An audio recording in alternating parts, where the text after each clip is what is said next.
Hello viewers, SB টাক বাংলা সকলকে স্বাগতম। আজকের ভিডিওর মূল বিষয়বস্তু হচ্ছে বদলির সফটওয়্যারে কিভাবে লগ ইন করবেন। ইউজার আইডি এবং পাসওয়ার্ড দিয়ে বদলির সফটওয়্যারে লগ ইন করতে হবে। সেই লগ ইনটা কীভাবে করবেন সেটুকু আজকে দেখাবো। তাহলে চলেন দেখি কীভাবে লগ ইন করতে হবে। আমি একটি ব্রাউজার ওপেন করে নিব। আমি গুগল ক্রোম ব্রাউজারটা ওপেন করে নিলাম। এখন সার্চ বারে লিখবেন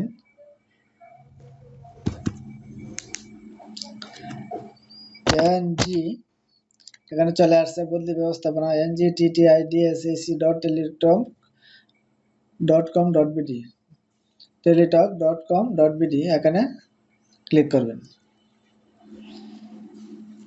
এখানে ক্লিক করে দেওয়ার পরে আমি কিন্তু শিক্ষক বদলি ব্যবস্থাপনা যে সাইটটা করছে সেই সাইটে আমি প্রবেশ করলাম।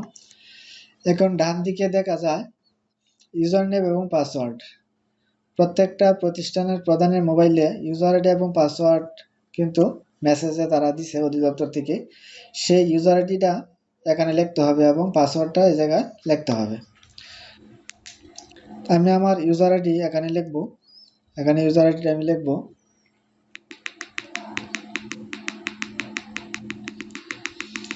ইউজার আইডিটা হবে প্রত্যেকটা প্রতিষ্ঠানের ইন নম্বর প্রথমে দিতে হবে। আমি ইন নম্বর দিলাম, তারপরে আন্ডারস্কোর দিতে হবে। আন্ডারস্কোর দিলাম। এখন এমপিও কোড দিতে হবে। প্রত্যেকটা প্রতিষ্ঠানের একটি এমপিও কোড আছে, সেই এমপিও কোডটা এখানে দিতে হবে।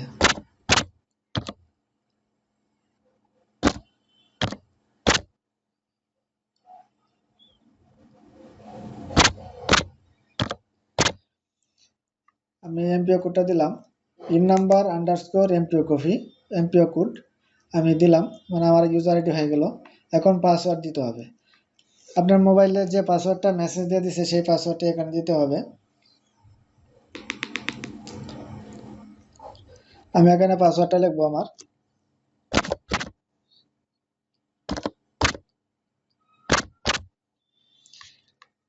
আমি পাসওয়ার্ডটা লিখলাম। পাসওয়ার্ডটা লিখে এখানে প্রবেশ করুন, এখানে ক্লিক করতে হবে। এখানে প্রবেশ করুন, এখানে ক্লিক করব। তার আগে বলে রাখি, এখানে ব্যবহার নির্দেশিকা দেওয়া আছে। উপরে দেখবেন এই যে এখানে ব্যবহার নির্দেশিকা প্লাস ভিডিও টিউটোরিয়ালও দেওয়া আছে। আপনারা যদি লগ ইন করতে সমস্যা হয়, কোনো কিছু যদি বুঝতে সমস্যা হয়, আপনারা এখানে ব্যবহার নির্দেশিকাটাও দেখে নিতে পারবেন এবং ভিডিওটাও দেখে নিতে পারবেন। ভিডিওটা দেখে ভালোভাবে তারপরে আপনারা এখানে লগ ইন করবেন এবং কাজ করবেন। আমি প্রবেশ করুন, এখানে ক্লিক করে দিলাম।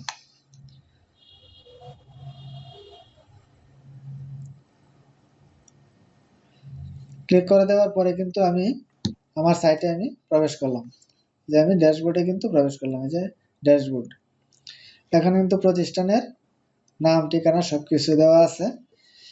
এখানে বাম দিকে একটু লক্ষ্য রাখবেন, এখানে কিন্তু এটা মোট কর্মচারী, তারপরে শূন্য পদ, বদলির আবেদন, অনুমোদিত বদলি, এটা কিন্তু সারা উপজেলার একটা স্ট্রাকচার এখানে দেখাবে, পরিসংখ্যান দেখাবে। বাম দিকে এখানে আছে ড্যাশবোর্ড, শিক্ষা প্রতিষ্ঠানের তথ্য, পদ ও শূন্য পদ, শিক্ষক কর্মচারীর তথ্য, স্বামী স্ত্রীর কর্মস্থল এবং স্বামী স্ত্রীর নিজ জেলা। স্টেপ বাই স্টেপ এগুলা পূরণ করতে হবে। শিক্ষা প্রতিষ্ঠানের তথ্য প্রথমে পূরণ করতে হবে এখানে ক্লিক করে।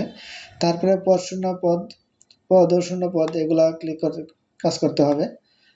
প্রত্যেকটা টিচারের তথ্য এখানে প্রবেশ দিতে হবে, এখানে লিখে দিতে হবে। যেগুলো আপলোড করতে হয় আপলোড করতে হবে। শিক্ষক কর্মচারীর তথ্য এই জায়গায় যেতে হবে, সকল শিক্ষকরা তথ্য দিতে হবে এবং শূন্য পদ, কর্মরত, এগুলো সবগুলোই ভালোভাবে পূরণ করে দিতে হবে।